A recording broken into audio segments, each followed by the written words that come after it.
I have a bunch of big packets that I've been going over, but I don't have enough space to look them up. I wasn't sure where you want me to put them. Oh, let's do.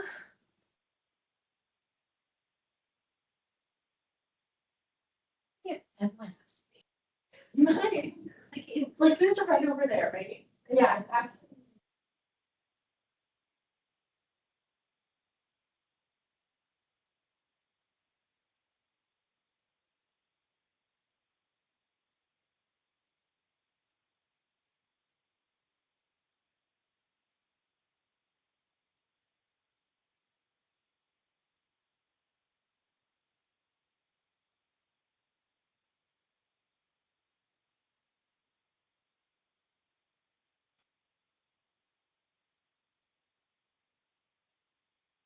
Good afternoon. Let me figure something out. Hold on.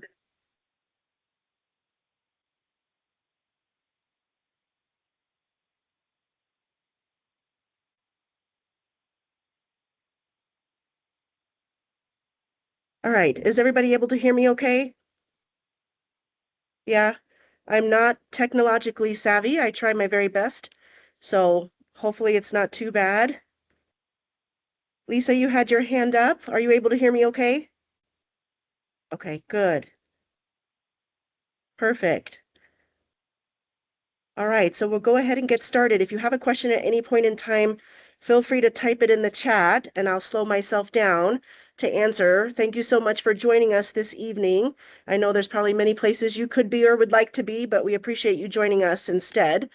So just as a brief introduction, I'm Christine Pebbles. I apologize for the COVID PTSD. I have a virus and I'm wearing this and I don't want to share it with everybody else. So if at any point in time you can't hear what I say or I'm not clear, please feel free to stop me.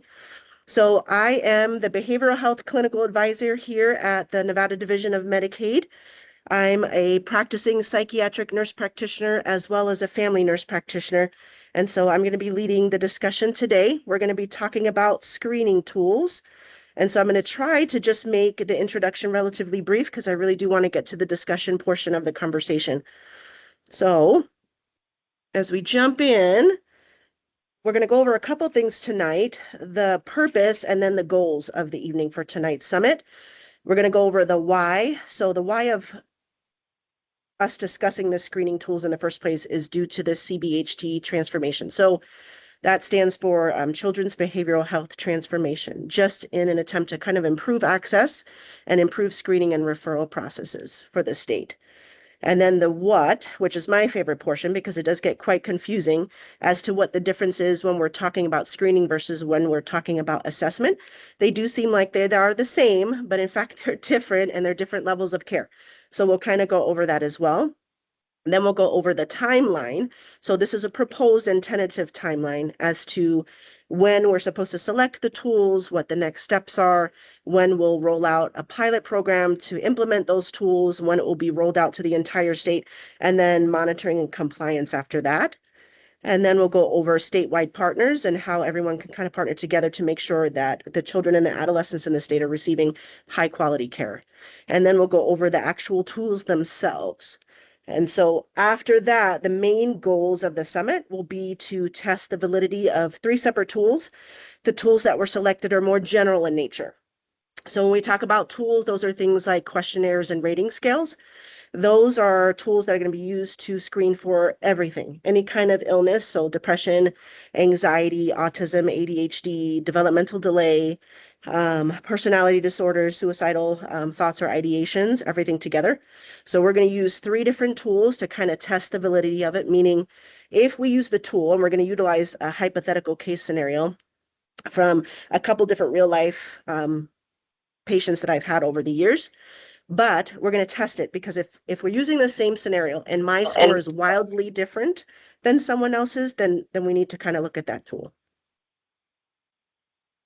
And then after that, we'll be voting on a set of tools, but that's a preliminary vote. So it's not the final vote. It's kind of a preliminary vote as to which tools we would like to include in that final set. And we'll go over a little bit more of that information as to what that entails. So we're going to go right into the why. So as part of the children's behavioral health transformation, there are certain things that have been set forth that we need to improve. One of them being statewide screening. So the purpose is for us to adopt a set of tools, and the key word in there is set. So I know there's a lot of trepidation about if I'm using a tool, am I going to be able to continue to use that tool? As long as the tool meets certain parameters set by the Department of Justice, yes. And we'll go over that as well. So if something's working for you in the environment that you're practicing in, the intention isn't to take it away from you. It's just to make sure that it meets certain criteria. And so that's the purpose, is kind of putting forth this set of tools that we present to a couple different entities, the federal government, CMS, the state, and an independent reviewer to then look over those selections that we've made and decide, are these set of tools okay? And are they approved for the entire state to be utilized? And then the purpose, really, truly, is to make sure that we're identifying the youth that need the assistance before they get to the crisis level. And so that's kind of the purpose of the screening, is to make sure we're casting a wide net and we're able to figure out who needs help before they get to the point of emergent care. So, mobile crisis, emergency room, psychiatric hospital, things like that. And then as well, developing collaborative agreements with community partners, so mainly counties. So I've had the pleasure of talking to many different people throughout the state and heard a lot of the concerns, a lot of the successes, a lot of the fears. One of them being feedback that I've received often is that currently we kind of operate in silos, where if I screen someone, that person goes to a hospital, I don't know what the hospital did, the hospital doesn't know what I did, and there's no continuity of care. And so that's one of the things. Second thing is, even as a practitioner, I've done this for a while and I have concentrated mostly in the pediatric population. There's some tools I've never heard of. And it could just be that I don't utilize it for the environment that I'm practicing in. It could be that I don't find it to be useful for what I'm trying to screen for. There's many different reasons why, but this kind of gives us a statewide language that we all speak, for lack of a better way to describe it. So I'll kind of elaborate just a little bit for you with that, but that's the main purpose. So that language that I just discussed, that's supposed to be kind of a shared process for all of us. So we're not operating necessarily in these silos, and that's something that comes later on with finding a way to share all that data. But the other way is making sure that we're comparing apples to apples, right? That if you use a particular screening tool, I know what that screening tool is and I know how to interpret it. So that's what I mean by that shared process or the shared language. So when we talk about screening, the thing that we really want to emphasize is that there is a sequence that we really should be following if we can, or if we're not already doing so. So following kind of the prevention model that you see there on the right in the pyramid, there's a particular sequence. There's a lot of amazing efforts throughout the state and a lot of dedication to implementing mental health promotion and monitoring risk. But we need to kind of make sure that when we're screening, we're doing so generally first, and then we're targeting something. So that sequence is really important, general and then targeted. So for instance, one of the screening tools we're going to use today is called a PSC 17. So that's a pediatric screening checklist, and it has 17 questions. There's a longer version with 35 questions, but that's the one we'll be utilizing today. That one in particular casts a really wide net. If we do that screening tool and we find that the score is relatively high, or the score is high in certain sections and we have concerns for something like depression, let's say, then that gives us a way to kind of hone it down a little bit more. So if we see, okay, we've got a large score, we're seeing a pattern in the scores that we've received, we think there might be depression going on. Okay, now we move from that PSC 17 to maybe like a PHQ, which is a patient health questionnaire, right? Screening for depression. So I always say that general screening tells us who needs help, and then the targeted screening tells us what kind of help they need. And so that's really the purpose of that sequence. That sequence allows us to do several different things. One, it allows us to improve the referral process. So we all know there's a lack of clinicians. I'm here in the beautiful part of Northern Nevada, and there's not many of us that treat the pediatric population, especially those under the age of 10. So the best way to not compound the problem is to make sure that we are sending people out with a good baseline. So for instance, If I receive a referral, most of the time, I would say 90% of the time, it's an emergent referral, meaning that that person needs to be seen relatively quickly that day, yesterday, or at least that week, right? And so a lot of times when I get that, I don't have a lot of background. So I don't know too much information, and I don't know how was that patient before they got to that crisis point, right? What was their history? I don't know. There's no way for me to understand that. Same thing from what I've been hearing throughout the state is if that child seeks emergency services and they come back, we don't know, especially like a school environment. They don't know, how do I help the child? How do we continue to support them in our environment? We don't know. So there's an improved way to make that clearer for everybody involved. And that's the referral process, meaning that we have that sequence. We refer that child on with these screening tools and the scores to the tools. And then that gives the clinicians a better picture of everything going on. And from a provider standpoint, that helps us. That helps us to be proactive instead of reactive. And so that's really the point, is we want to do that in order to focus on prevention. So the earlier that we're able to intervene, the less we overload the system. And then the more providers we're able to recruit into the system, basically. And then this way, that protects access for everybody, if that makes sense. So before I go blabbing on, are there any questions in regards to this particular slide? The RTI slide.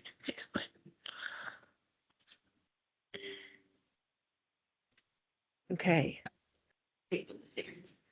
So let's go over the actual verbiage that's used in the Department of Justice settlement.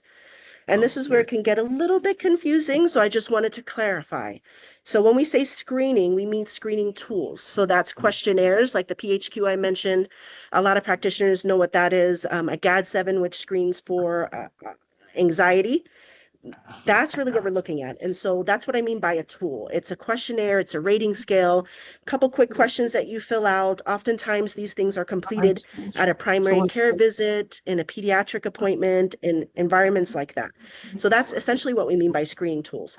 And when I discussed earlier that there are certain criteria or requirements for the tools in relation to the Department of Justice, this is kind of what I've meant. So this top section, it needs to be brief is the first one. And I always feel like that's kind of subjective in nature, what brief means, but then it has to be mental health specific. It has to be validated. So it needs to go through some type of research process to make sure that it is correct and that we can actually depend upon whatever results that we get. And it needs to be developmentally appropriate. And so, Ellsworth, I see a comment that you put in here. I'm just going to read it out loud. It seems to me that the triggering event for screening often signifies that we're already in the sphere of tertiary prevention. Am I right? Sometimes. So that you are right in the sense of that's what we're seeing currently. But what we're trying to shift toward is more of that secondary prevention level, so that we're screening and catching things before it gets to the crisis level. So like, let's say we have a PSC 17.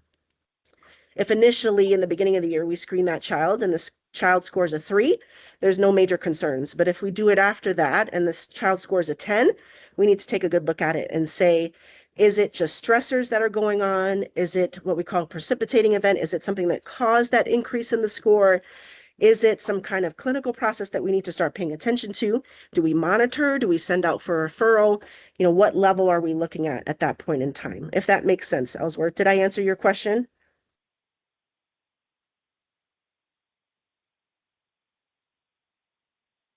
So the screening tools that we're talking about, those are the general tools. And that's what we're going to be choosing today, is the screening tools. The second level is the clinical assessment tools. And I know it sounds very similar, which is why I wanted to specify, but the clinical assessment is just a level higher. And so that is more of a background measurement of risk. And then that tells us or drives us into deciding what level of care is most appropriate for that child, whether that's hopefully remaining in an outpatient basis so they can remain in their homes. Does that mean that we need to go to the ER because they're a danger to themselves or others? Does that mean we choose acute hospitalization? That kind of drives that for us. And then we have comprehensive assessments. That's the last level. And that's mostly with a practitioner. That's where we get a full history. For myself, that includes medical history. And then that's chosen by the practitioner. Yeah, so I'm referring to, Ellsworth, I'm referring to pediatric screening. And then it depends what environment. That could be within the school, that can be at a pediatrician or primary care's office. That could be anywhere really in the environment that it's necessary. So that's really what I'm referring to when I'm talking about screening tools, is mostly something that casts that wide net. So we get a general idea of what's going on before the crisis occurs. Thank you, Ellsworth, for pointing that out. And then we're going to discuss briefly the when. So this is the main question that I get most of the time as to when do we need to screen? When is this necessary? So when we look at a general public standpoint, so entry in from the general public, it means something like if your child is eligible to be placed in a psychiatric hospital because they're acutely ill, they should be screened, if not already. And then if they're eligible for something like a PRTF, which is a psychiatric residential treatment facility, most of the time they're already screened. So a lot of people are already implementing this. But if for whatever reason that hasn't been done, that would be one of the situations where a screening would be required. If the child is receiving services, through developmental services program, they would require to be screened. A lot of the times, those types of screenings are more targeted to developmental delay. And so that would be necessary. And oftentimes that's already occurring. Then there's a new criteria or a new caveat that the DOJ has set forth that says the state of Nevada has to come up with a way to implement periodic screening for Medicaid eligible children. And I put a star by that because I feel like it needs to be all children, not just Medicaid eligible children, which everyone agrees. So that periodic screening is something that's relatively new, and that's something that's ongoing. And as we go through the discussion later on in the summit, I would greatly appreciate any ideas you have as to how get that done, whether that's in a pediatrician's office, primary care, school settings, some way that we're doing it on a regular basis. And we've had some excellent ideas as we've had the pleasure to speak with many of the school districts around the state. They've had excellent ideas on how to do that, but we're definitely open to suggestions about how to implement that periodic screening. And that I feel is the main driver to everything, is that periodic screening and our ability to see more of like a timeline, right? So when you go to the doctor and they take your weight, your height, or they draw any kind of lab tests, you can go on most times on any kind of software and you can see kind of a progression up and down of where you are. That's essentially what we're looking at. We're looking for some kind of snapshot over time of that periodic screening and what it's telling us about that particular child. So that's really the point of that. And then the county entry to care is a little bit different. That involves any kind of initiation of services into child welfare. That means any initiation into the emergency shelter. That's anytime it's under 7 days. So the child has just arrived. They do not have a history of any behavioral health services in their past. They should be screened. And a lot of that is given, right? If they're in a situation like that, obviously there's been some trauma and disruption and they should be screened. If they enter juvenile justice without a behavioral health diagnosis, they need to be screened. They enter juvenile detention, they need to be screened. Again, oftentimes this is already occurring. Or if they enter youth parole services. And Christina, I agree. Screenings at the school would be unbelievably beneficial just because children spend the majority of their time at the school. And so what better way to do that, whether that's with intake paperwork for registration for school for the year, if that's before or after the testing throughout the year, any one of those would be a great way to implement that. And yes, a lot of the schools have already started to do that. And so I applaud you for all that effort. But yes, this is kind of what we're talking about, is there needs to be some kind of screening like that throughout the year. And then this is kind of a tentative timeline. I apologize. So what we're looking at is February this month. And this is when we're going to kind of go through that selection of tools. And again, today is preliminary. After today, or at the end of the summit today, I should say, you'll have a chance to kind of discuss and determine, these are the tools that I like. There will be a survey and a QR code. It's relatively easy. These are the tools that I like. These are the tools that I would like to see in that first set of preliminary selections. And then after the summit, next week, I'll send out another email, not only for everyone that was able to attend tonight and really didn't get a chance to look over everything or has changed what they intend to put into that set, but also people that were unable to attend so that they can go ahead and make sure that they have their opinion in there and their experience, I should say, of what they've used and what they haven't used. Then in March, there will be approval of that tools. And like we had discussed before, once we select that set of tools, that has to go forth to another level for that to be approved and then implemented throughout the state. Once the tools are approved, whatever that set might be, then a process is developed. So timelines, when do we expect the turnaround for those tools? How are we going to monitor it? How do we do the periodic screening? Things like that. And then we'll implement a pilot program somewhat around this timeline. Again, this is tentative of let's utilize those screening tools and let's see how it works. After that, we launch it statewide. And then of course there's ongoing monitoring, right? Because in theory, things seem like they're going to work wonderfully. And then when they're rolled out, sometimes we say there's some bumps and hiccups that we need to fix. And so that's really what the timeline looks like right now. And again, it's tentative. So with all of that information, I just wanted to give you kind of a 10,000 foot view of what we intend for this to look like. So when we're looking at a screening path, this is an example. Let's say we have an 11-year-old. There's no behavioral health diagnosis at all. They've never received services anywhere. They have some signs and symptoms that are concerning. And the reason why I didn't specify what those are is they vary wildly, right? If we give them a screening tool, so we execute that tool, whatever that tool might be for our environment, and we find that there's a concern. So the score is relatively high or we're concerned. That means that we should then move on, if necessary, to a targeted screening tool. So let's say we have a general screening tool and we find that there's some significant depression or there's some significant kind of internalizing factors that we need to address.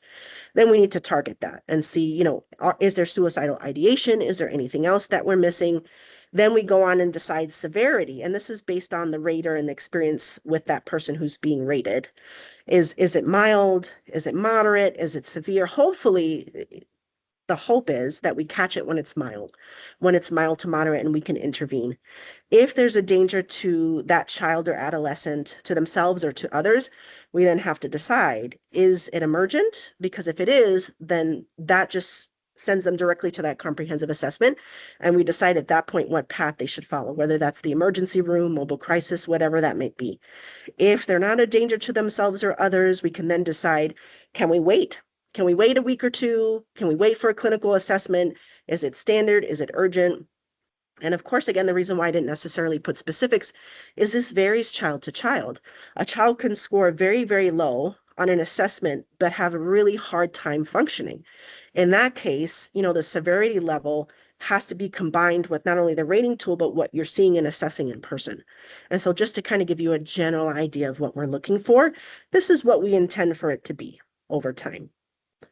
And then when we talk about where, so a lot of children are being cared for in different environments. A lot of the times they're already receiving behavioral health care. In that case, it just might qualify to skip the screening and be referred directly for assessment. But these are kind of the community partners that hopefully will all work together and decrease some of that siloed care over time. So that means preventative in nature. And hopefully, again, this is where we're catching a majority of the symptoms. So that's primary care offices, pediatricians' offices, clinics, mental health care clinics, the community centers that we have here in Northern and Southern Nevada and everywhere throughout the state, schools. Urgent care is more like mobile crisis, like it needs to be addressed right now. Emergency rooms, targeted emergent care, those are things like partial hospitalization, intensive outpatient, that's that IOP, PHP, acute psychiatric hospitalization. That's when, we're unable to keep the child safe in the setting that they're in, and we need additional care, and we need expedited care, or residential treatment. So the goal of the Department of Justice settlement is to try to keep that child or that adolescent within their own home and within their own community. That's the point of it. And so again, part of that is changing the way we screen so that we're preventative in nature and we're catching it before we get to that point where we're even contemplating sending that child outside of their home. And then working with county entities as well. So like we said before, juvenile detention, parole, juvenile justice, DHHS, and the welfare clinic. And this is where we kind of get to the discussion about the tools. So these are the criteria that we talked about very briefly, and this is what we're going to be looking for in the tools. So essentially, it needs to meet 4 different criteria. It needs to be brief. And again, that's subjective, right? But I have 4 kids. So when they ask me questions and they're like, Mom, it's going to be really quick, my interpretation of brief is 5 minutes or less, right? But when we're talking about assessment, 10 minutes or less, essentially is what we're looking for. But again, that varies based on the environment that you're in. It has to be mental health specific. So we need to be targeting things like depression, anxiety, autism, ADHD, developmental concerns, personality disorders, any conduct disorders that's causing significant issues in the adolescent or child's life. It needs to be developmentally appropriate, meaning If I'm using something like a GAD-7, which screens for anxiety, and I'm using it for a 14-year-old, is it applicable if I'm using it for a 4-year-old? And if it's not, then I need a tool that's applicable to that 4-year-old. So you'll see when we go over the tools today, one of the tools I love because it's available in a pictorial version. So pictures that they can see.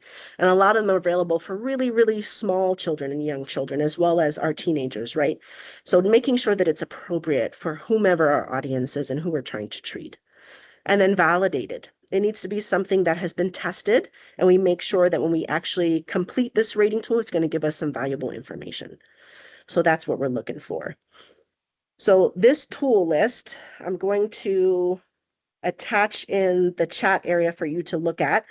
I've compiled a lot of tools from a lot of feedback from everyone throughout the state, and I greatly appreciate your feedback. And there's an extensive tool list. I have broken it down into many different sections. Everyone that we have here in person got a handout of that tool list. And so you'll see there's one that's organized alphabetically.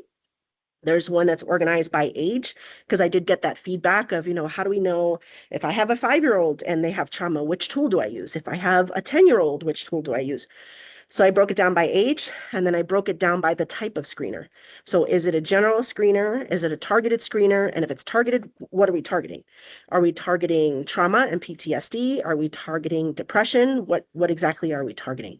So we're going to be looking at those tools, and it has essentially also, if you'll see in this red area, it has the criteria for the DOJ, and I have filled some of it out. It's subjective, so I could be wrong, but it tells us if it's brief, if it's mental health specific, if it's validated, it gives us all that information. And then Dana, I will be putting it in this lovely chat area in a second, because I know everyone loves spreadsheets and I don't want to keep it away from you. So we'll put it in there. And these are the 3 rating tools that we're going to be looking at. So one is called the DSM Crosscut. And so this tool you can use for kids as young as 6 up to adults. It screens for lots of potential illnesses or disorders, including substance use and suicidal ideation, which I like because it does include substance use. It's available in 4 different languages. And the part that I love the most is it can be completed by a provider, a parent, or a child. So the things that I look for as a practitioner is, do I need training to complete the tool? My job is very, very hectic, even on a good day. If I have to train to do it, I'm not likely to use. I'm going to be completely honest. Do I need training? Is it intuitive? Is it going to give me the information that I need? Can different people complete it? So can I have someone complete it before they see me? Can the parent do it? Can the child do it? If the child doesn't want the parent to know their answers, I look at things like that. In the spreadsheet, it also tells you, is it copyrighted? Is there a cost? Things like that, so that it can be evaluated fairly. So this is one of the ones that we will be testing. Then we have the PSC 17. So this tool is the one that I referenced earlier. It's available with 17 questions or 35 questions. The one on the screen that you see currently is the shorter 17 question version. It's available in 14 different languages, and this is the one that has a pictorial version. It can be completed by the provider, by the parent, or by the child. You can use it for kids as young as 4, which I really like. It screens for internalizing, externalizing, attention-related disorders like ADHD, anxiety, depression, conduct concerns, and this one is utilized quite extensively and recommended by the American Academy of Pediatrics. And then this is the last one that we'll be testing. This tool can be used for kids as young as 2, so even younger than the previous 2, all the way up to age 17. It can be completed again by the provider. This one can actually be completed by a teacher, a parent, or a child. And this one is available in 30 different languages, and it even screens for emotion, just emotion kind of disturbance, and social behavior. So this is a really good one. I love this one as well because there's different versions of it. So there's different versions based on the age, but also you can do a follow-up version. So you can have a baseline version, and then you can have a follow-up version, basically. So that's how that works. And Deborah, let me read your comment really quick. I'm not as good at multitasking at the end of the day, so I apologize for not getting to it earlier. So Deborah said, appreciate all of this and the hard work in terms of different access points for getting a screening. Under the agreement, there will eventually be an opportunity for families and children to request screening by contacting toll-free line and website. Thank you for mentioning that. Yes. So when we talked about the public entry points, that is one of the parts of the Department of Justice settlement, that there will be a 1-800 number and a website where you can be referred for that screening if that's what you need at that point in time. So thank you for putting that forth. I appreciate it. And so this is our case scenario. You'll see our QR code on the right. I'm going to put the tools here in the chat along with the spreadsheet. And then with the QR code, you're able to add your score. That allows me to see how everybody did. So bear with me as I fumble about and try to add some of these things for you. So let me go in here and add it. But in the interim, please read this. And let's see what we get.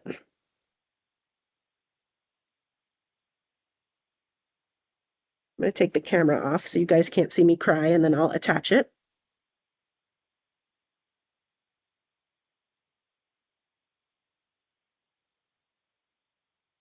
And then everyone here in the room, I think you have all the screening tools and then the case scenario as well.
So what I'm going to do is I'm going to break everyone up into rooms, and then I'm going to have you use certain tools based on your room.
Okay, I'm gonna have everybody come back.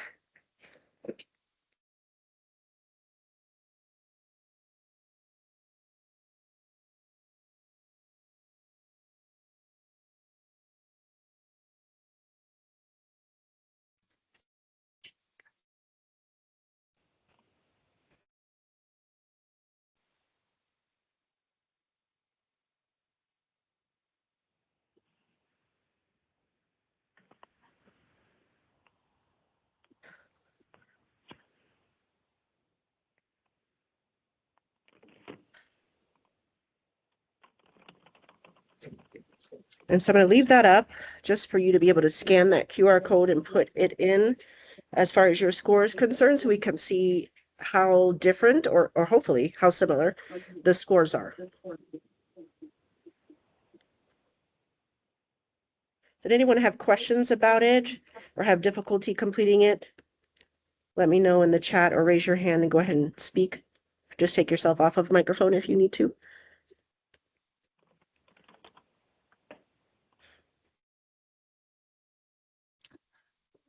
Are we supposed to Okay. be doing something with our group? No, just it separated you into groups so that you utilize a particular screening tool. Oh, gotcha. Okay.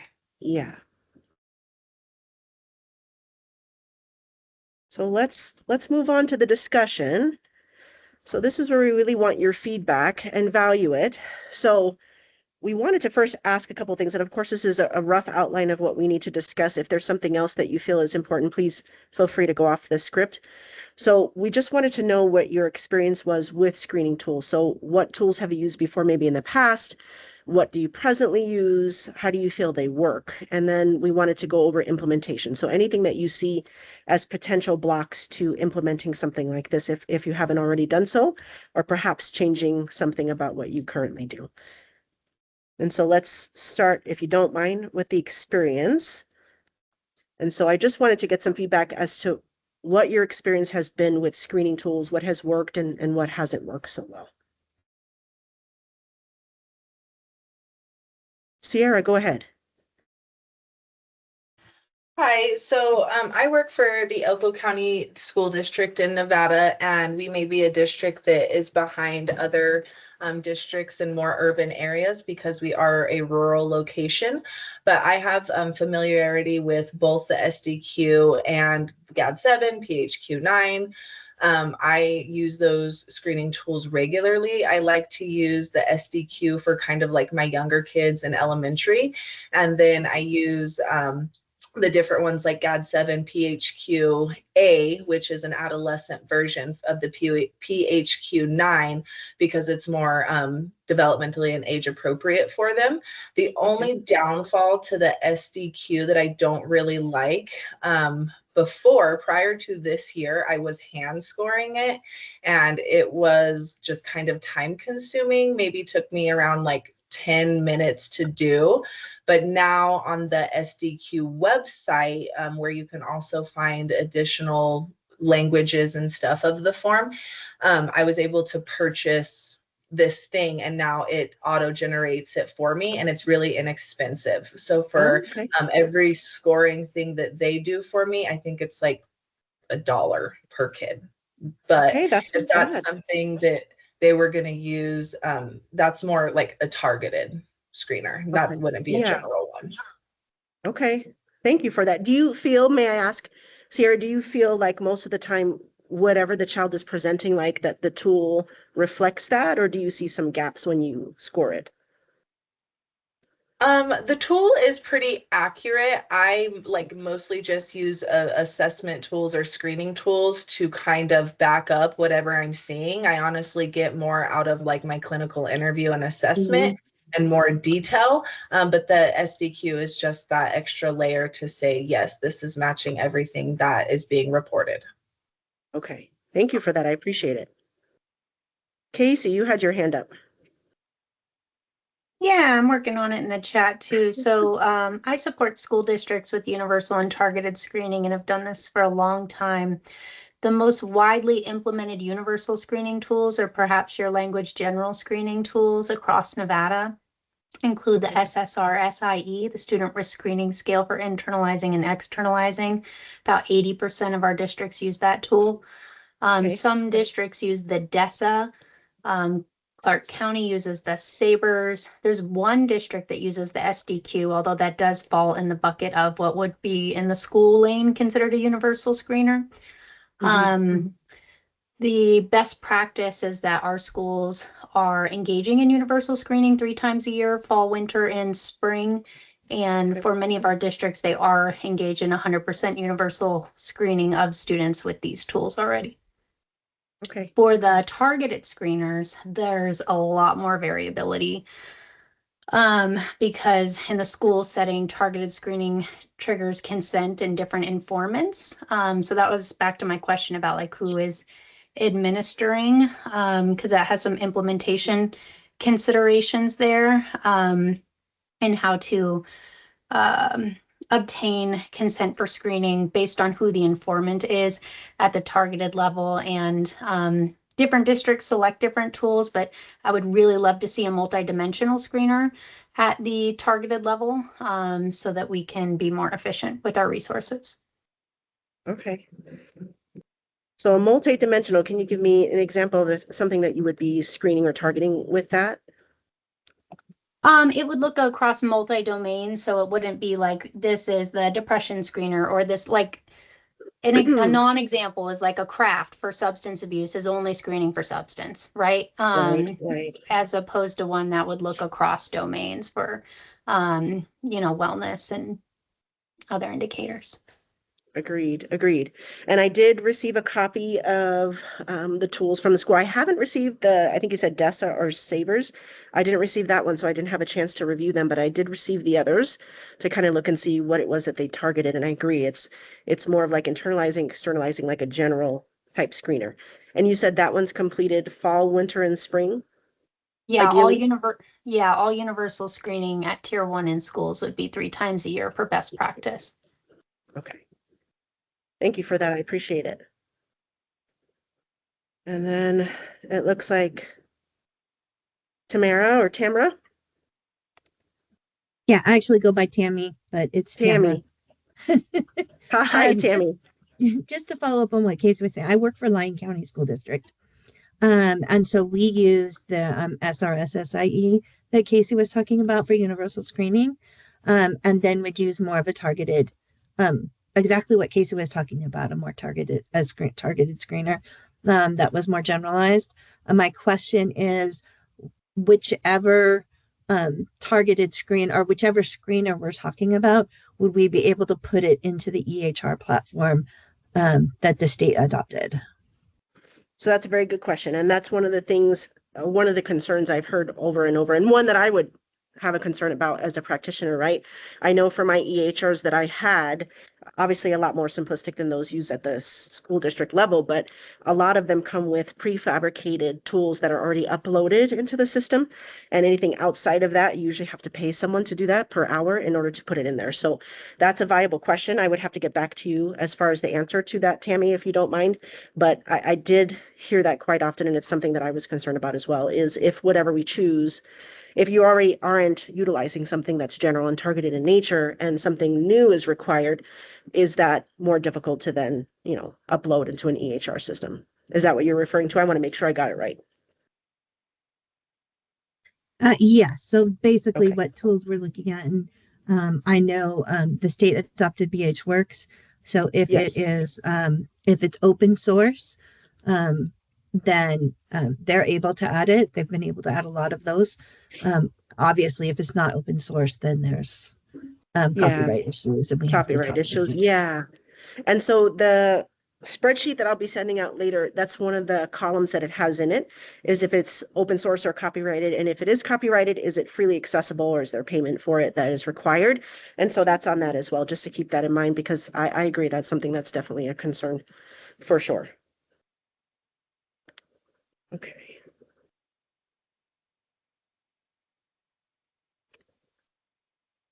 Oops, sorry, guys. So let's talk about implementation. So besides EHRs, what other roadblocks do you foresee kind of getting in the way of changing any kind of screening processes. I have heard previous, just staff, just people, so human resources, having people that are able to actually complete them, and then any kind of protocol changes. So if there's a protocol already in existence, if something else is added, how do we then add that to the system? And so those are kind of the points of feedback that I've received. I don't know if I've missed anything, but that's some of the concern that I have heard before.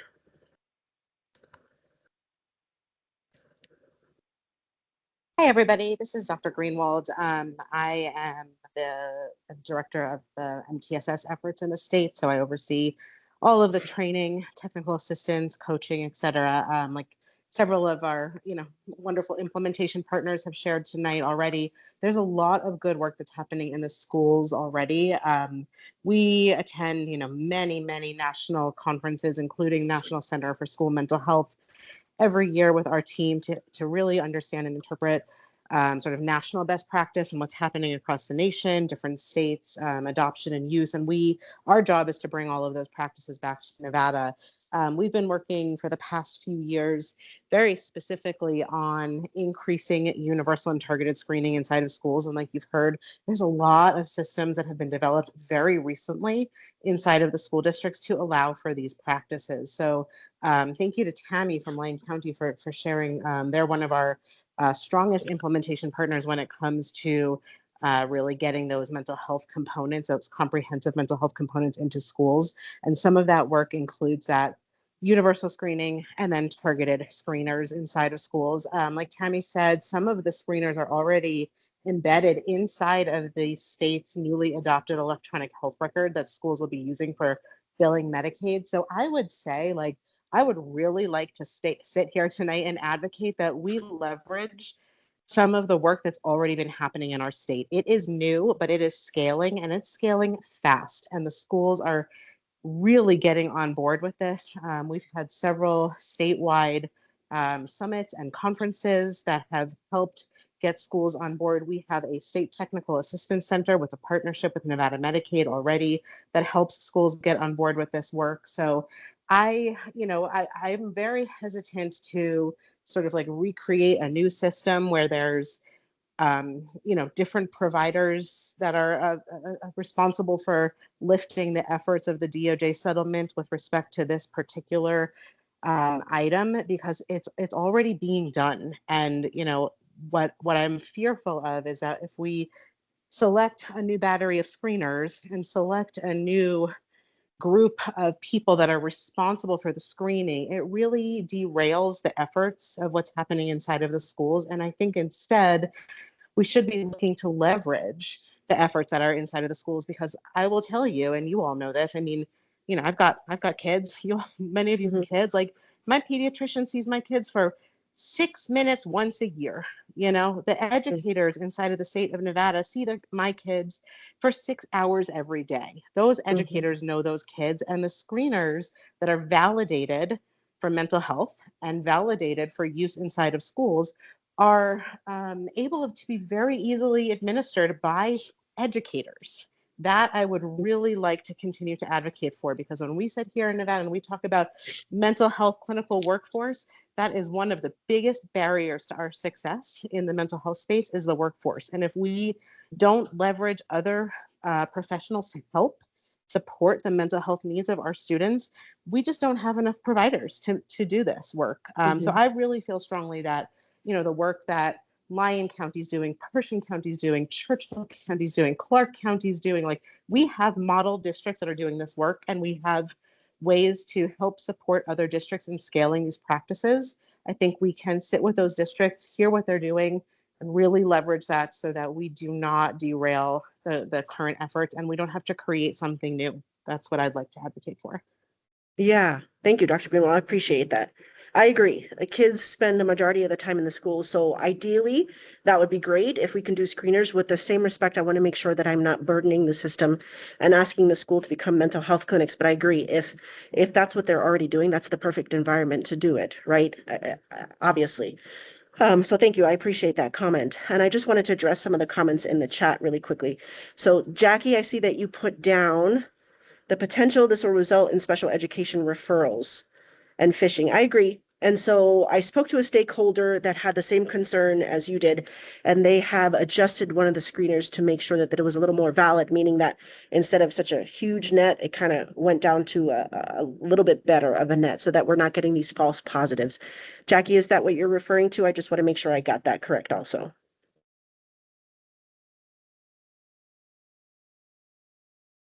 Okay. And then Liz, I do see the PSC 17 at Jan Evans and the Maisie. Yeah, and they've been very effective. And so that's a really good example of the PSC 17 being utilized there. And that's a general screener, and then using a targeted screener, which is the Maisie for that particular environment. So that's really what we want to do. If you're utilizing something that meets the criteria, and Liz, those both do, then that's not something that we wish to take away from you. Definitely, if it's functioning, then it's functioning. And those two particular tools that you're referencing do meet the criteria set forth in the DLJ settlement. And so that would be perfect to be utilized. And then, John, I'm going to read yours really quick. Yeah. And so when I was looking up the information, John, about some of these screening tools, they didn't get very much information past the languages that they were translated in. And so the assumption would be, right, an assumption is the key word. The assumption would be if they were translating it into a particular language or a specific language, that the hopes would be that they would be translating it into something that's more ethnically and culturally appropriate for that population. That's what I would hope. And so when I send that spreadsheet out, I would encourage you to look at that a little closely and see if any of those tools might meet that criteria for whatever the need is, just to make sure, like you're saying, that we're not singling out particular populations, that we're making sure that it's general in every sense, right? Cultural, ethnic, general in every sense. And then Cheryl, I'm just going to read your comment as well. Important to see schools and pediatric practices working toward being true medical homes as partners in peds behavioral health and working on improving ability to communicate and collaborate. Yes, and so that's part of the silos that we were talking about, right? That if we have a unified system where we're using the same screeners and we understand the process and the referral process itself improves, then hopefully that will be the case. And then Casey, having a suite of tools that can differentiate based on who is administering them in different contexts. Yeah.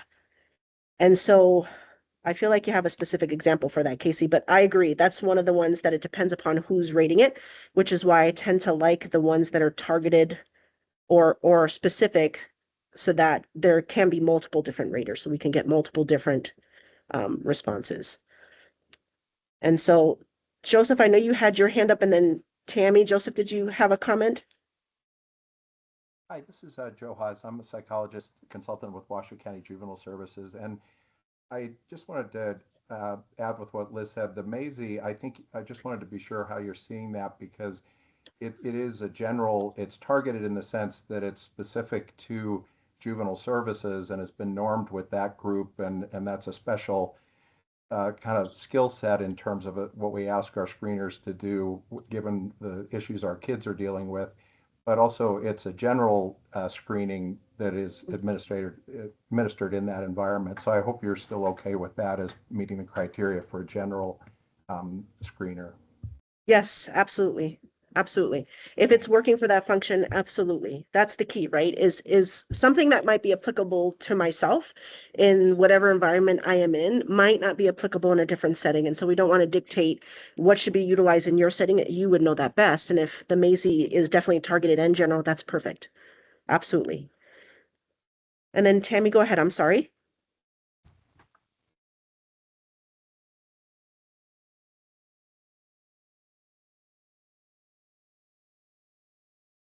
Tammy, did you still have a comment that you would like to discuss?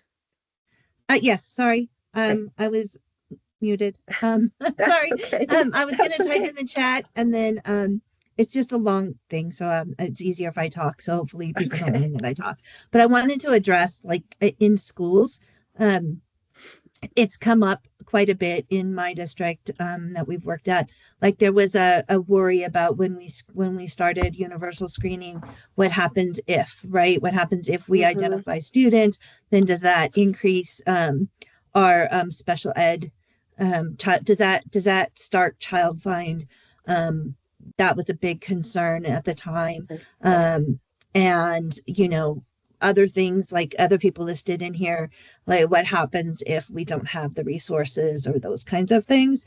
And we Right. don't want to screen if we can't intervene, right? So, Right. but something that we do at schools, when Ashley Greenwald was talking about, we do our universal screening and then we triangulate that data to determine need.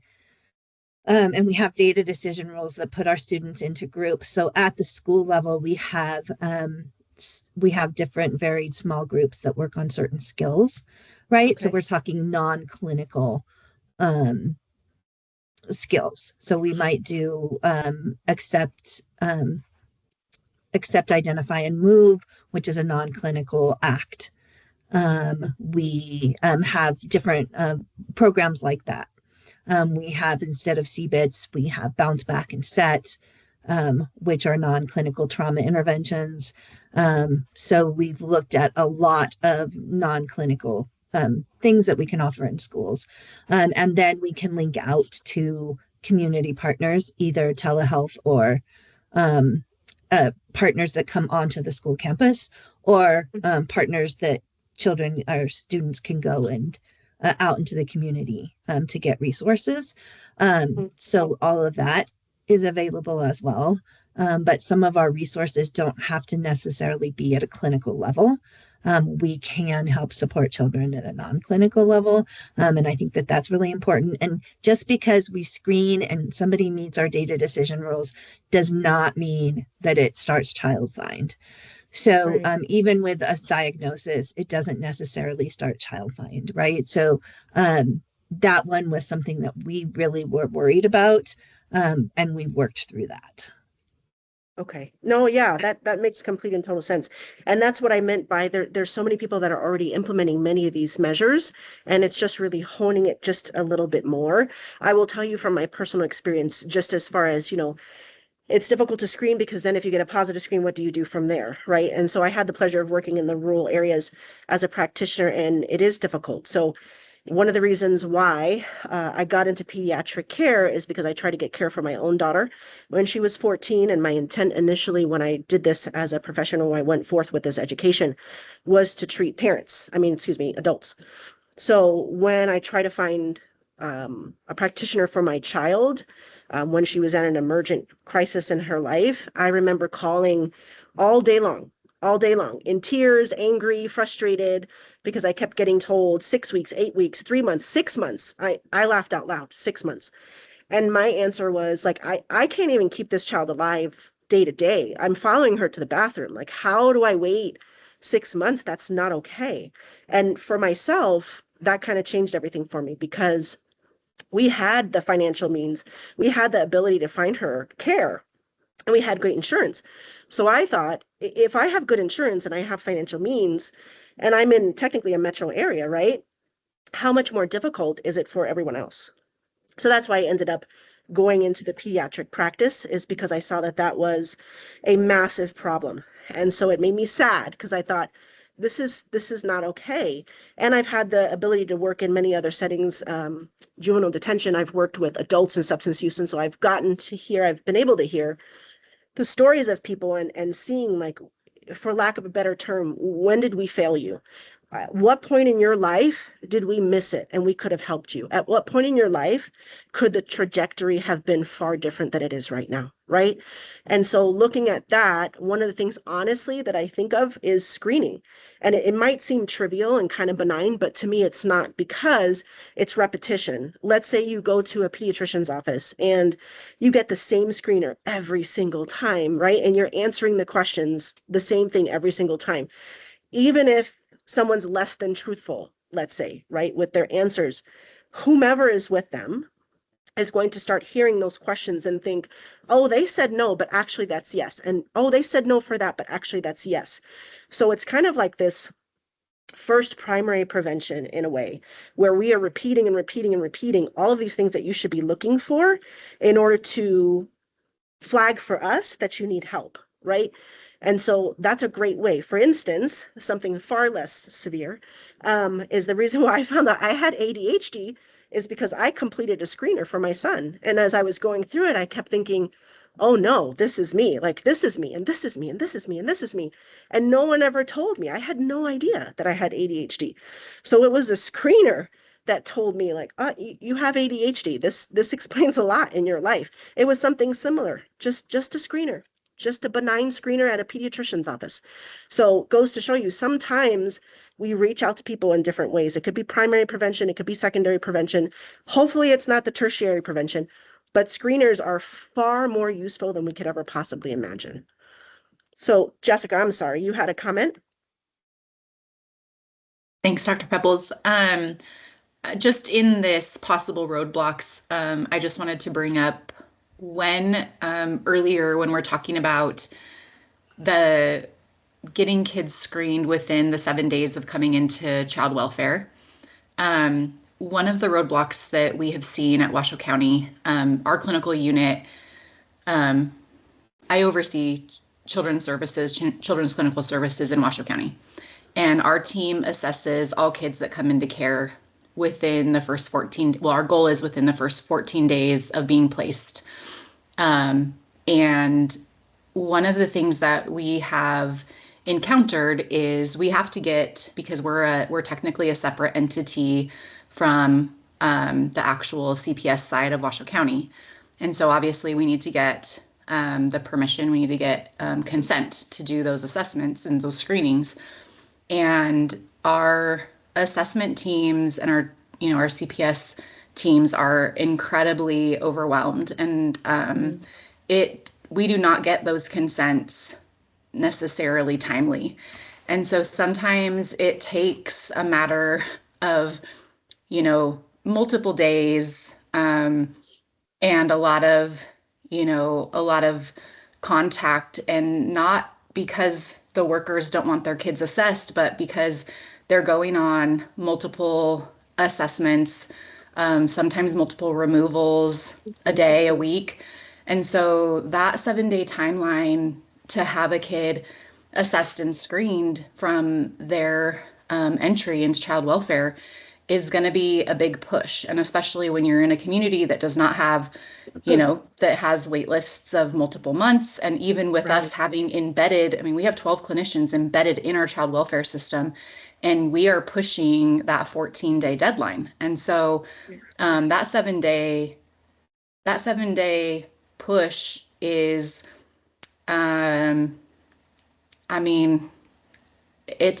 I would be really intrigued at how people are going to accomplish that, because we literally are, embedded in our child welfare system. And we still, when you're waiting on somebody to give you consent to do those things, and they are overburdened and overworked, and they're trying to literally meet the needs of a community to keep, child safety, them signing your informed consent so that you can do an assessment is not their top priority. And you don't do an assessment without informed consent. So just putting that out there as a roadblock and something to consider, because it is real. And the same thing is true for our kids that are placed in emergency shelter. Our shelters right now do actually a screening within the first couple of hours of kids coming in. It is not these screenings, and we can implement, obviously we can help our shelter, emergency shelter, come up with something that fits some of these pieces, but just something, for our team to be thinking about in this space. Right. Thank you. I agree. Thank you for saying that. I agree. And I think one of the biggest issues, of course, is the workforce, right? And so I've had the pleasure of having many different students over time that I've precepted, nurse practitioners, PAs, things like that. And at the end, because I'm really their primary source of exposure to the pediatric population. And so at the end, when they finish their semester, I always ask, so do you want to treat the pediatric population? And I always get no. And I ask why, and they give me a myriad of answers, right? A lot of the times is they don't feel comfortable. They don't feel comfortable because oftentimes what they're seeing is emergent in nature. And so psychiatry, I can only speak from my standpoint, but psychiatry is difficult on a good day. There's a reason why it's a specialty. The medications are very, very dangerous. You need to understand them inside and out. And with children, even more so, not only are the presentations very different for a child, let's say with bipolar disorder versus an adult, but the medications and how you treat are completely different, right? And so what my students kept seeing is all these emergent cases coming in that was really, really overwhelming for them. And if that's their only exposure is these emergent cases and they never get to step up to that level, they're just not comfortable. And so I kind of agree with you. It's like there's only so many of us.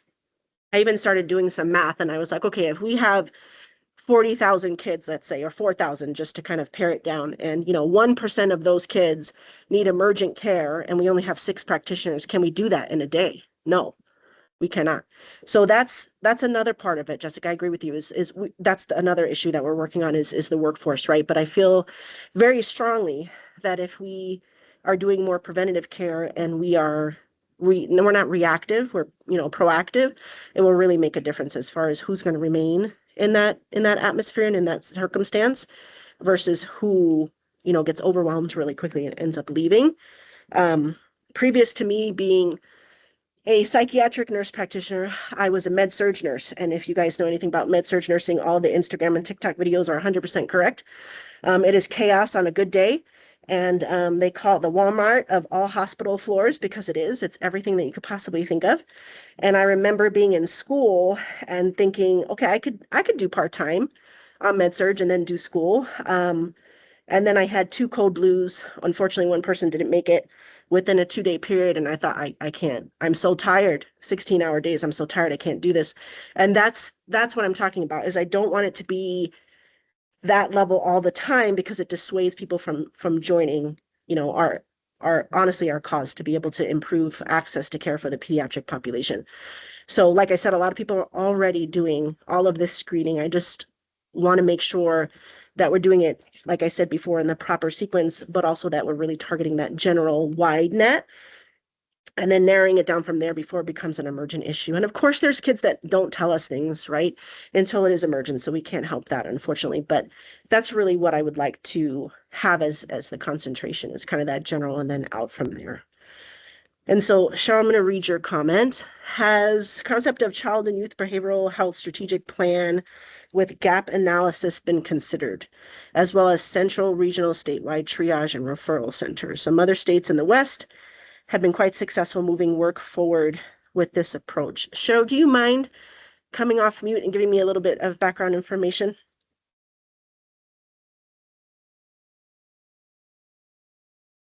Yeah, sorry, I was in the car, but I'm not. I just I got in home. So yeah, sorry for all the chats. I was talking No, to it's my okay. phone. So yeah, so I came from the state of Washington, but the state of Washington and the state of Oregon both have done tons of work in this space that I think we can leverage and learn from instead of reinventing the wheel.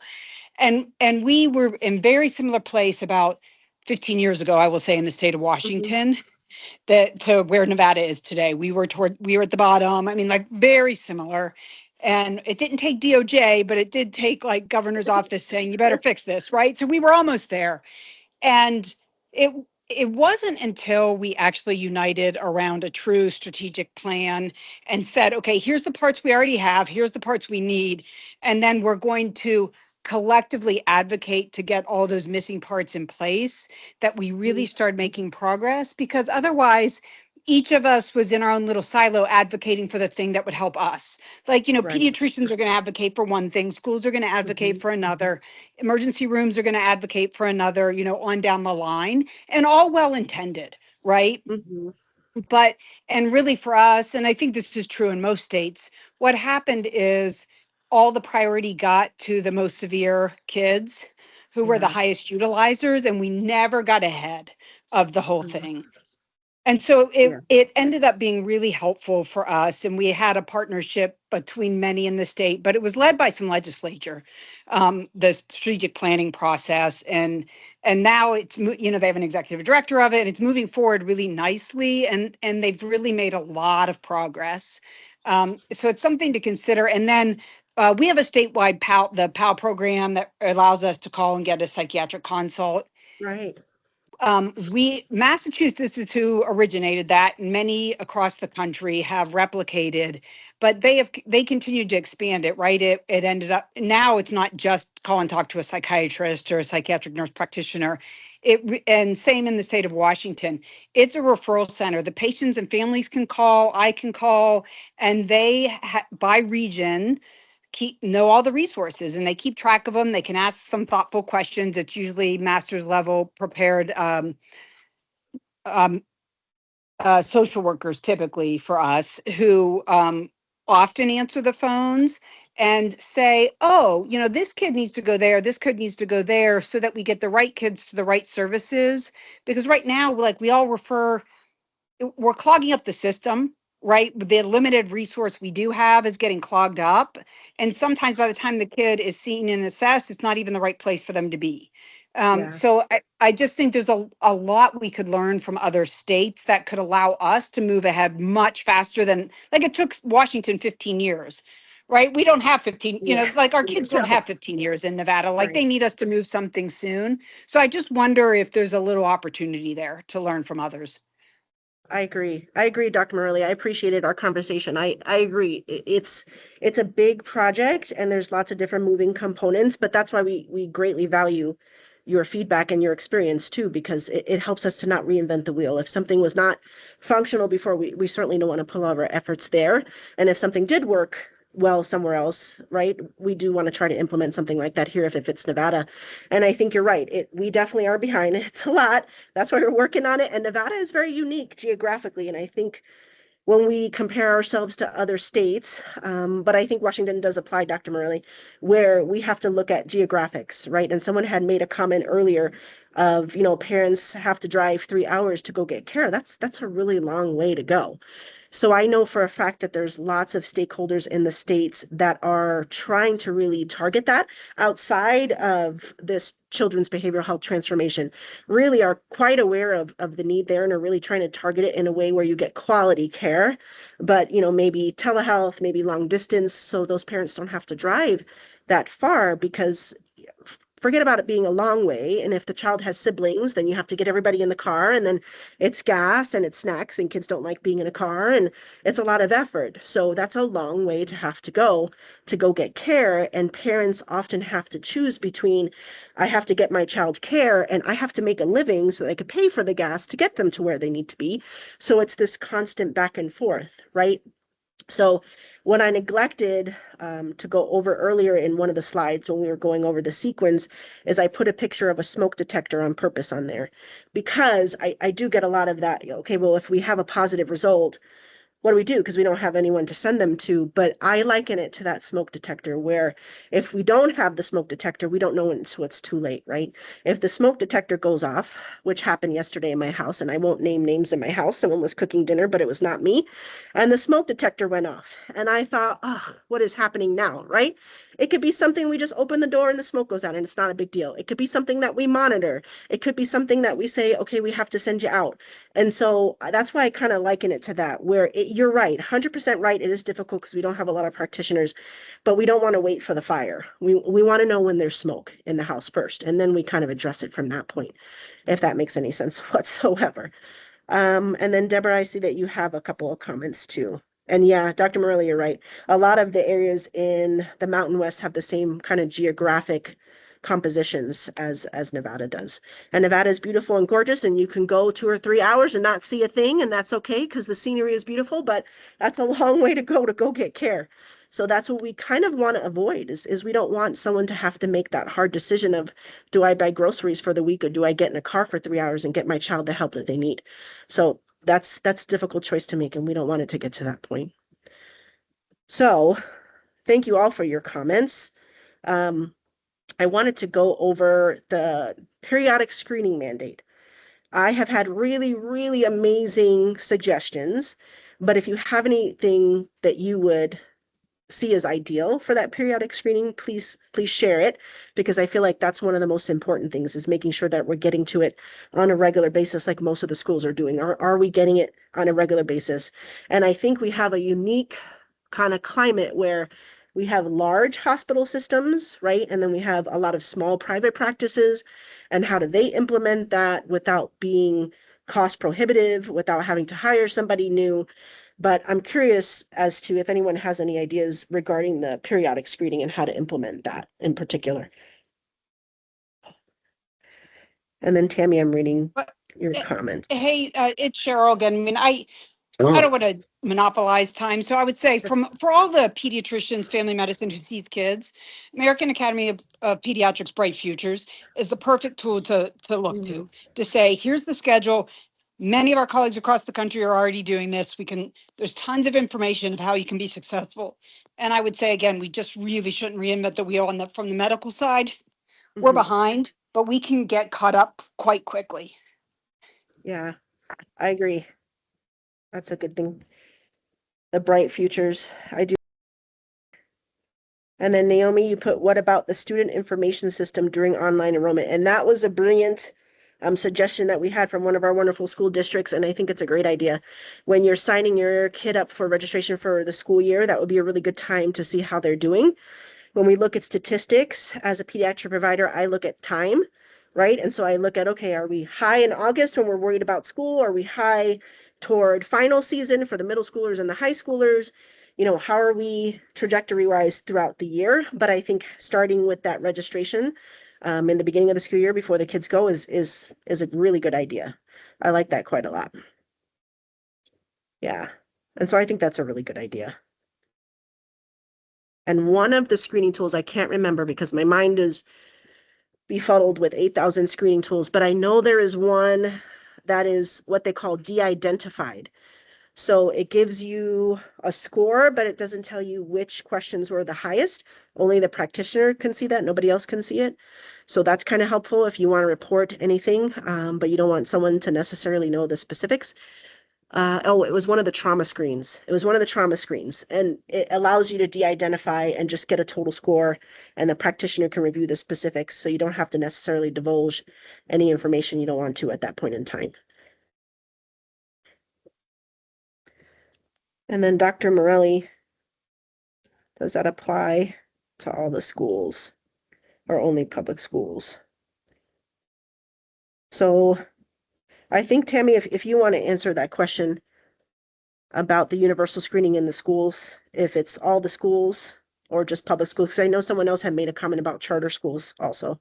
Yeah, so we have the Charter Authority, which is, I don't know if everybody's familiar with that.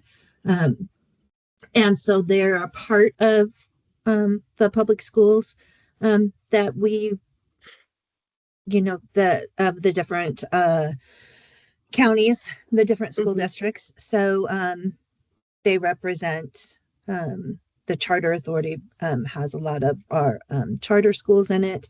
Private schools are private and can pretty much some private schools participate and some private schools don't. But in terms of public schools, we're all in various stages of having a universal screener that we're using that's usually filled out. Sometimes we look at student reports, but most of the universal screeners that we use are done by the adults that are in the building. And then we get a risk score from that, and then we triangulate that with other data that we have. And then that tells us a needs for students, but we also have requests for assistance and things like that that come in when we have students. They might not, and they might not show up as a risk on the screener, but something happens or they have a life event or something like that, and then they can be added in based on a request for assistance. And the screener, the idea is eventually everybody will be screening 3 times a year. And so in Lion, we're pretty much, we're screening at 100% of our schools, just about they're screening 3 times a year. So we should hit that mark by the end of this year. Okay. Thank you for that. I appreciate it. Dana? Hey, so I can't see all your cute little faces. I'm curious, and I may have missed it. I'm curious about the DOJ requirements of what this really entails. Because what I hear and what I've been doing is universal screening in schools, which seems to be like a prime place. And if we could work better and more effectively at data sharing across practices, that would make it most effective. But do you have a sense of like where this is required? So, and I want to be very conscious when building healthcare systems that it's not required based on Medicaid eligibility or Medicaid recipients. I know you said that. You and I both feel the same way. When you Yeah. build a system, you don't want to do something just for a Medicaid recipient. Right. But yeah, is it going to be required? And then do we, as the stakeholders in the state, get to decide where it's required and the timelines? Is that sort of what we're looking at right now? So for the schools, it's not necessarily required, just that it's periodic screening. So I'm going to share a couple of slides real quick so you can see some of the what we call gates. And so this one is kind of where screening is required. You'll see the hospital or psych residential treatment facility. If they're eligible, they would need to be screened, and this is per the DOJ settlement. And then the child welfare clinic, you can see if they're already receiving behavioral health services, they don't need to be screened. If they're under, the 7 days, if they don't have a history of behavioral health services, they would need to be screened. And so these are algorithms that, of course, will be, clarified and honed a little bit more as time goes on. But there's certain instances where it's required and certain where it's not per the DOJ. And so here again, you'll see the child welfare clinic. Here's juvenile detention and juvenile justice. So kind of what we discussed, if there's no behavioral health diagnoses and they're in juvenile justice, it needs to be a screener. If they enter, just even entering the detention or youth parole, they have to be screened. And so these are the DOJ requirements as we've seen them in the settlement agreement. And then if they're receiving services through the developmental services program. And then Dana, that part about the periodic screening, that is part of the DOJ settlement. Okay. Definitely. And so, Yeah. it really is looking at a practice setting of where to do a universal screening, which I do think Yeah. like when I think of school districts, I thought that was pretty interesting in the chat. I do consider local education agencies. So that includes charter and private Right. school, not just public school settings of where kids are, which I think is really wonderful because not my kids often don't go to a pediatrician. Knock on wood, they're pretty healthy, so they don't always get to go, but they do go to school. So, I Right. think a school would be a prime location if we could, like, I think Tammy brought it up earlier.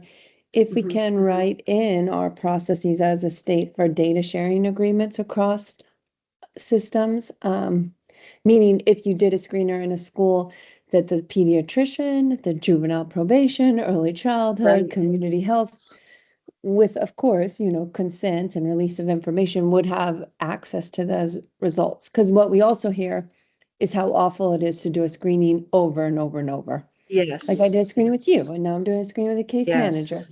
It's brutal and not fair to them or Right. their, yeah. Yeah, I agree. Yeah, I don't want to, when I used to see the kids, I would say, I went through your record and I went through your Right. notes, so I don't ask you a stupid question that you've already answered, because I Yeah. love adolescents. They have no problem telling me, did you read the record? I put it in there, right? So I I'm know, yeah. like, I don't want to be showed up by a teenager. But so I don't want to have them repeat things, especially if it's traumatic. I don't want to have them repeat things over and over and over.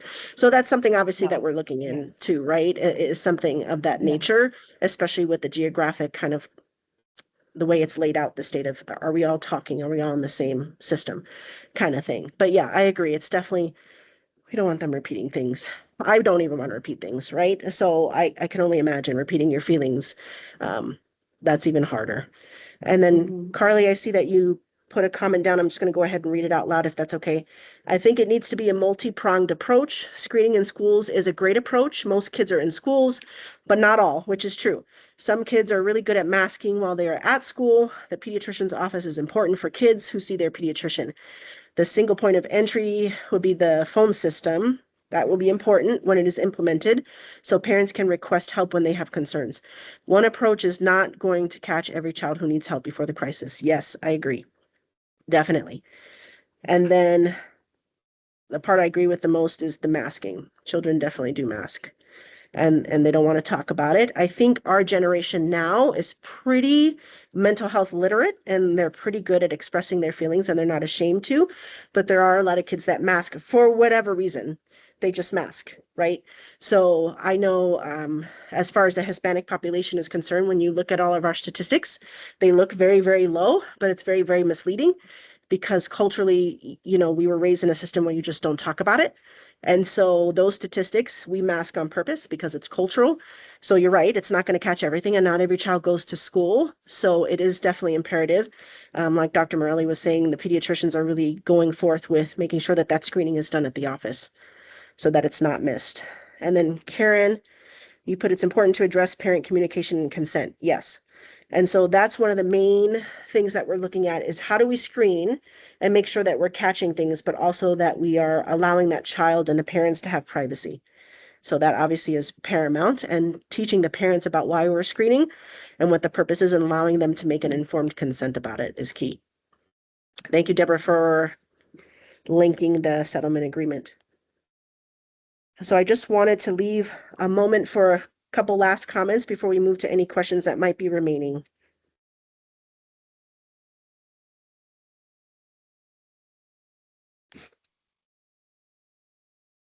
I guess this is Dana again.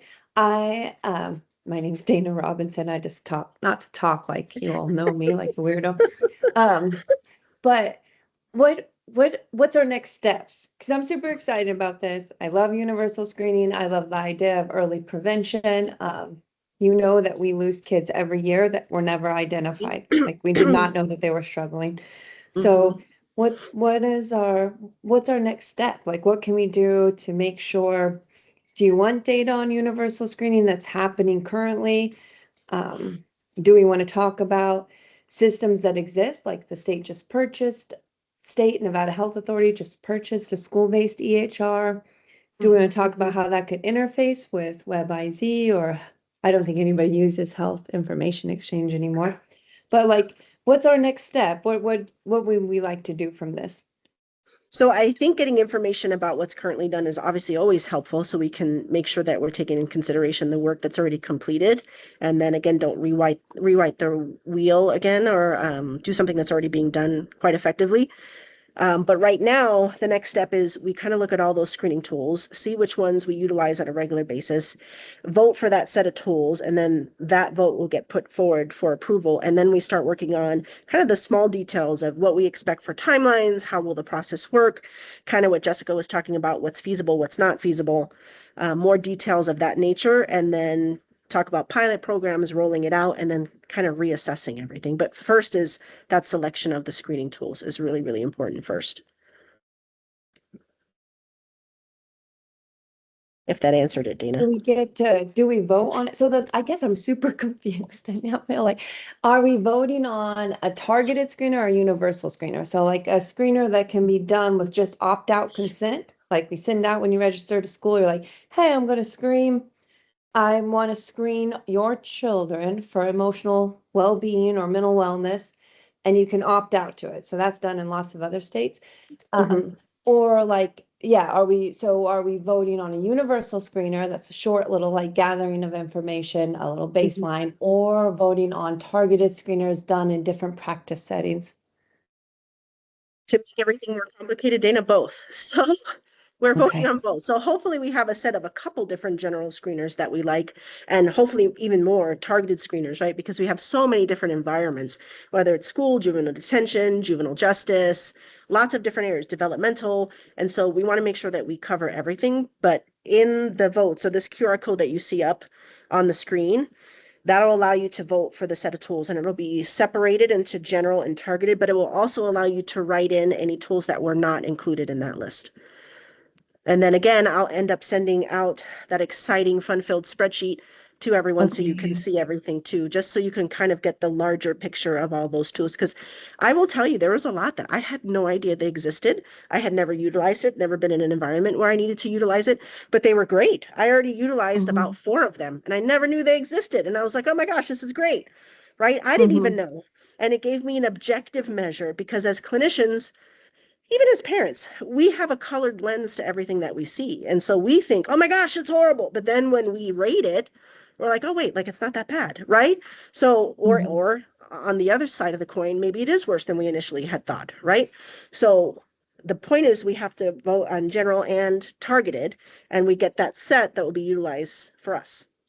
And then of course, I'll give you information as to the outcomes of the test that we did with the case scenario, just so you can understand the differences. And the reason why I did that is because the way I see something, the way you see something, Dana, the way another person sees it is going to be completely different. And so Totally, I'll yeah. let you get that information too as to what the results were from that. Totally. Does the Yeah. state have money set aside to purchase screeners? So like, are we voting for, because you know what happens all the time? And all my little state peeps can plug your ears, but unfunded mandates happen all the time across the state where we're requiring you to do this and we're not going to pay for it. So when we're thinking of voting, are we voting for free screeners? That would be ideal, but yes, the state does have that set aside, and the state has a way to, and we're talking about it and implementing, being able to obviously reimburse you for what you're doing, right? Behavioral health screeners is important, and it needs to be reimbursed for the time spent to do so. Do you know how much they set aside? That's a wonderful thing, Christy. No, ma'am, but I could find out for you definitely and get back to you. Okay. Okay. Okay. But I'll this is stop the, now. no, it's okay. It was great questions. So this is the vote. And so if you just pull up that QR code, it will give you an initial vote, and then you'll get another one next week, and you'll get the spreadsheet, and I'll leave it open the next voting for a little while so that you're able to kind of see everything and assess everything. Okay.